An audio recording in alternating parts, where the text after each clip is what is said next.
Hello दोस्तों, welcome to my channel Vihaan Rathore. दोस्तों, आज हम आपको भगवान शिव जी की कहानी सुनाने जा रहे हैं, जिसमें भगवान शिव जी ने त्रिपुरासुर का वध किया था। तारकाश, विद्युमाली और कमलाक्ष नामक असुर भाइयों की तिकड़ी थी, जो असुर तारकासुर के पुत्र थे।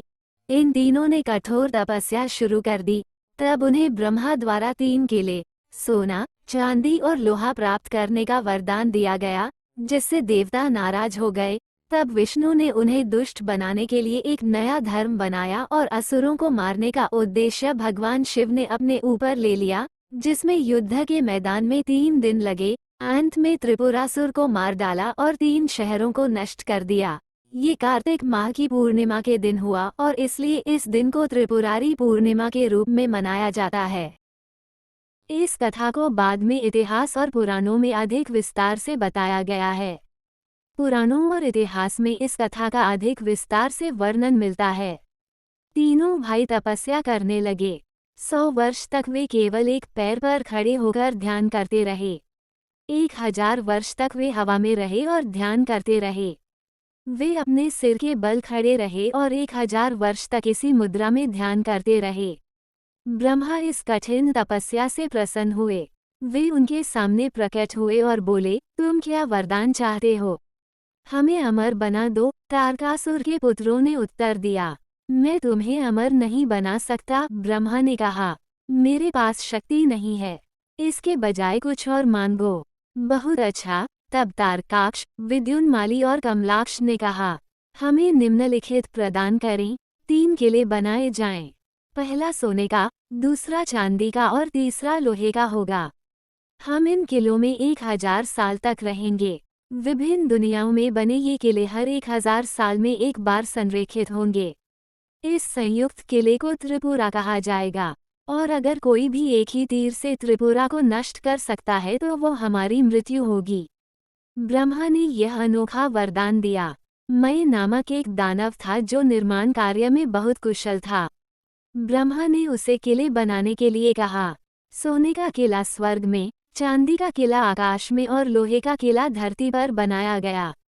तारकाक्ष को सोने का किला मिला, कमलाक्ष को चांदी का और विद्युन्माली को लोहे का। प्रत्येक किला एक शहर जितना बड़ा था और उसके अंदर कई महल और विमान थे। असुरों ने तीनों किलों पर कब्जा कर लिया और फलने फूलने लगे। देवताओं को ये बिल्कुल पसंद नहीं आया। वे पहले ब्रह्मा के पास गए, लेकिन ब्रह्मा ने कहा कि वे उनकी मदद नहीं कर सकते। आखिरकार उनके वरदान की बदौलत असुरों को त्रिपुरा मिला था। तब देवता मदद के लिए शिव के पास गए, लेकिन शिव ने कहा कि असुर कुछ भी गलत नहीं कर रहे थे। जब तक ऐसा था, तब तक उन्हें समझ में नहीं आया कि देवता इतने परेशान क्यों थे। वे फिर विष्णु के पास गए, जिन्होंने सुझाव दिया कि अगर समस्या यह है कि असुर कुछ भी गलत नहीं कर रहे थे, तो इसका समाधान उन्हें पापी बनने के लिए राजी करना। अपनी शक्तियों से भगवान विष्णु ने एक मनुष्य का निर्माण किया। इस मनुष्य का सिर मुंडा हुआ था, उसके कपड़े फीके थे और उसके हाथ में लकड़ी का पानी का घड़ा था। वह भगवान विष्णु के पास गया। उसने भगवान विष्णु से पूछा, मेरे लिए क्या आदेश हैं? भगवान विष्णु ने उत्तर दिया, मैं तुम्हें समझाता हूँ कि तुम क्यों पैदा हुए हो। मैं तुम्हें एक ऐसा धर्म सिखाऊंगा जो वेदों के बिल्कुल विरुद्ध है। तब तुम्हें यह आभास होगा कि न स्वर्ग है और न नरक, और स्वर्ग और नरक दोनों ही धरती पर हैं। तुम यह नहीं मानोगे कि धरती पर किए गए कर्मों का पुरस्कार और दंड मृत्यु के बाद मिलता है। त्रिपुरा जाओ और राक्षसों को ये धर्म सिखाओ, जिससे वे धर्म के मार्ग से विमुख हो जाएंगे। तब हम त्रिपुरा के बारे में कुछ करेंगे। उस प्राणी ने वैसा ही किया जैसा उससे कहा गया था। वह और उसके 4 शिष्य त्रिपुरा के पास एक जंगल में गए और उपदेश देने लगे। उन्हें स्वयं विष्णु ने प्रशिक्षित किया था, इसलिए उनकी शिक्षाएं विश्वसनीय थीं और उनके कई अनुयायी थे। यहाँ तक कि ऋषि नारद भी भ्रमित हो गए और उनका धर्मांतरण हो गया। वास्तव में ये नारद ही थे जिन्होंने राजा विद्युन्माली को इस अद्भुत नए धर्म की खबर दी। राजा, उन्होंने कहा, एक अद्भुत नए शिक्षक हैं जिनके पास एक अद्भुत नया धर्म है। मैंने पहले कभी नहीं सुना। मेरा धर्मांतरण हो गया है। चूंकि महान ऋषि नारद का धर्म परिवर्तन हो चुका था, इसलिए विद्युन्मली ने भी नया धर्म स्वीकार कर लिया और समय के साथ तारकेक्ष और कमलाक्ष ने भी ऐसा ही किया। असुरों ने वेदों का आदर करना छोड़ दिया, उन्होंने शिवलिंग की पूजा करना बंद कर दिया। अब देवता शिव के पास गए और उनसे प्रार्थना करने लगे। जब शिव प्रकट हुए तो उन्होंने उनसे कहा कि असुर अब दुष्ट हो गए हैं और उनका नाश किया जाना चाहिए। उन्होंने शिव के लिंग की पूजा करना भी बंद कर दिया है। शिव ने त्रिपुरा को नष्ट करने पर सहमति जताई। विश्वकर्मा देवताओं के वास्तुकार थे। शिव ने विश्वकर्मा को बुलाया और उनसे एक उपयुक्त रथ, धनुष और बाण बनाने को कहा। रथ पूरी तरह से सोने से बना था। ब्रह्मा स्वयं सारथी बने और रथ को तेजी से त्रिपुरा की ओर ले जाया गया। देवता शिव के साथ विभिन्न हथियारों के साथ गए।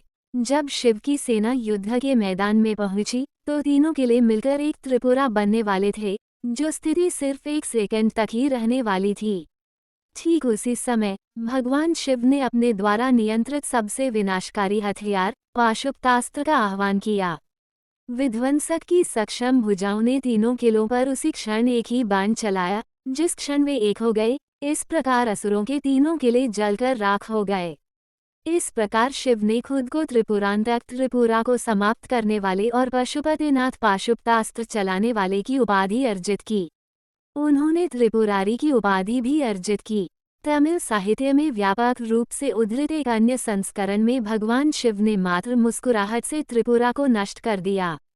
जब पूरा युद्ध क्षेत्र योद्धाओं से भरा हुआ था, ब्रह्मा और विष्णु भी उपस्थित थे, तो एक क्षण ऐसा आया जब किले एक साथ आ गए। भगवान शिव केवल मुस्कुराए, किले जलकर राख हो गए।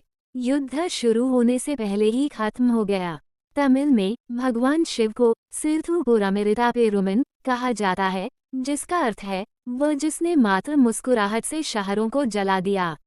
जब समारोह चल रहा था तभी मुंडा सिर वाले धार्मिक गुरु आ गए। उन्होंने पूछा, अब हमें क्या करना चाहिए? ब्रह्मा और विष्णु ने उन्हें रेगिस्तान में जाने को कहा जहाँ कोई मनुष्य नहीं है। 4 युगों में से अंतिम युग कलियुग था और कलियुग में बुराई का बोलबाला होगा। जब कलियुग आएगा तो उन्हें वापस आकर अपनी शिक्षा नए सिरे से शुरू करनी थी। और एक बार जब वे अपने चरम पर पहुंच जाएंगे तो भगवान पुनर्जन्म लेंगे और उन्हें धरती से मिटा देंगे और एक बार फिर दुनिया सभी प्रकार की बुराई और असुरों से मुक्त हो जाएगी। दोस्तों, अगर आपको भगवान शिव जी की ये वीडियो अच्छी लगी तो प्लीज़ आप हमारे चैनल को लाइक, शेयर और सब्सक्राइब करें। धन्यवाद।